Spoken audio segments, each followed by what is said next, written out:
Are you awake? I thought I heard you get up. Yeah, I'm awake. Sorry, I just can't sleep. Are you thinking about him? Yeah, a bit. Usually get back to sleep, my love. I'm fine. No.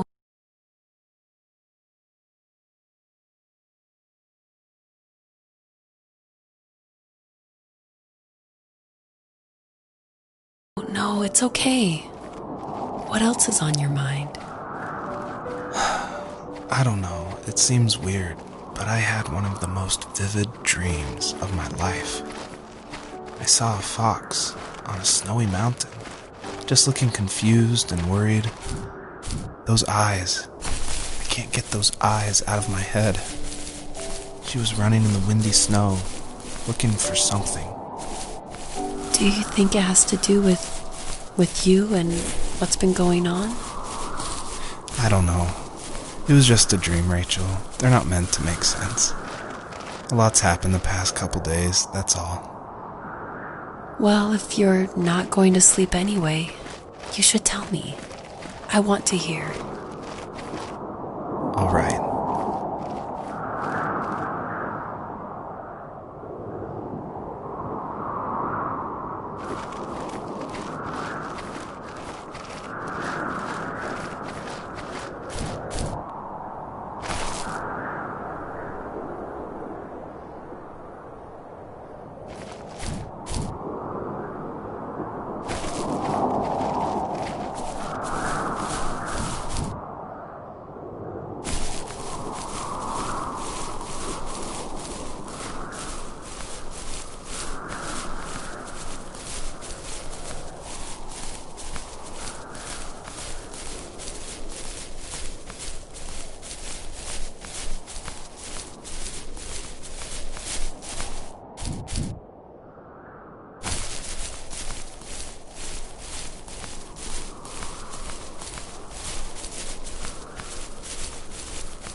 I'll try not to spoil too much since a lot of this game ties into the very last act, which is the epilogue, I call it. But you'll notice there's lots of items around, and that's kind of what the first tree is about, is like exploring this land and trying to figure out why they're there, what they were used for, and it's kind of explained that this is a dream for Joseph, but it's something different, and it's not supposed to be like your average dream. It's supposed to be something a little deeper. So pay attention to all the items that are around and try to figure out how they tie into the story.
So it's usually at this point where people say something like, this is not the kind of game I was expecting.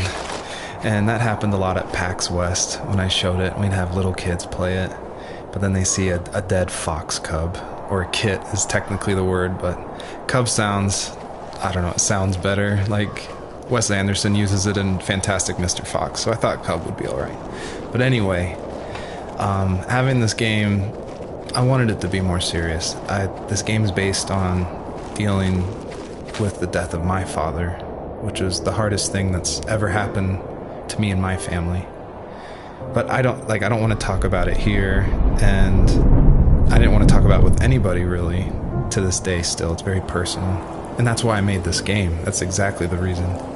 Because I wanted to get those feelings out and like communicate with people without like talking about it. And so that's what the first tree is. It's me dealing with my feelings, and it was a personal project, and it was just me, and it actually, like, I'm really glad I made it, but it wasn't easy to make, I guess is what I'm saying. She couldn't stay, though. She had to find her other 2 children. So she took that path. She followed it towards something ancient. Something with answers. So, not far from her home, she followed that path to something unexpected.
He was kind of the manly man type, but one thing that still surprises me is his vase collection.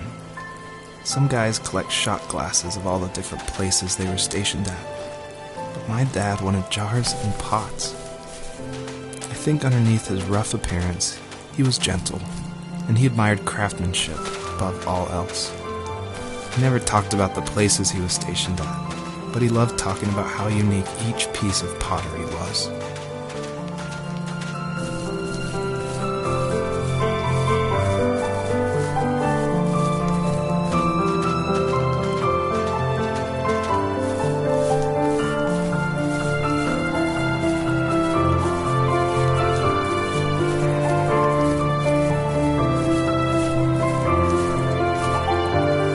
As a kid, did you ever do show and tell in your class?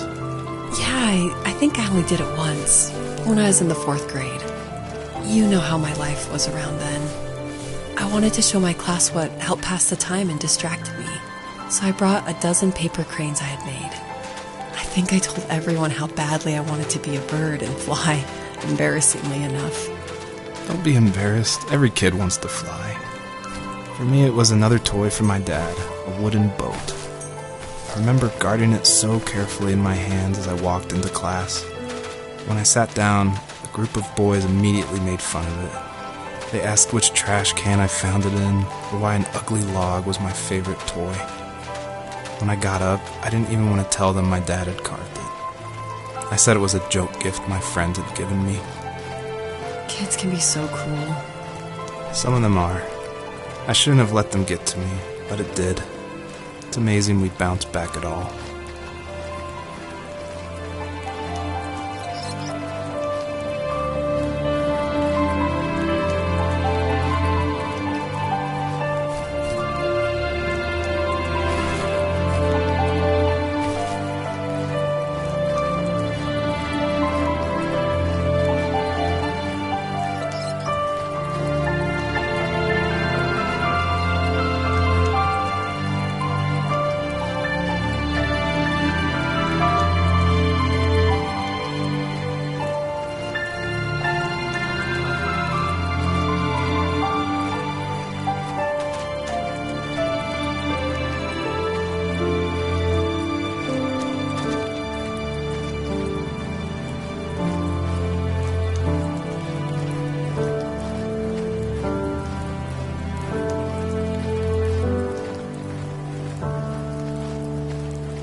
somehow they could tell I was different. They made fun of how far away I lived. They called my dad a sourdough. I was a blabbermouth as a kid, telling my dad stories I made up for hours. But after that show and tell, I didn't tell him much anymore. He didn't know exactly what was wrong, but his best guess was that the toys he carved weren't cool enough. He carved me a tank and tried to tell me what it was like to be in a real tank as a serviceman. I didn't know your dad was in the military. Yeah, in the army. The sad thing is that I'd pretty much forgotten until just now.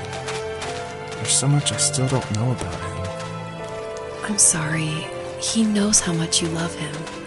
You're going to see him again soon and have some closure, I'm sure.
older I got, the more I withdrew. I asked myself, why talk to anybody anyway? Why bother when I'm happy by myself? I started drawing a lot. mostly animals I saw in the woods by my home. I then imagined designing my own hideouts with things like TVs and pantries full of chips and cookies. I think that idea of leaving home and drawing blueprints started my career. I found a lot of solace in that. I'm not surprised, but I did the same thing, you know? There's something special about having a place to call your own. And now look at us. Well, if you count renting in an overpriced city. It's as close as we can get for now.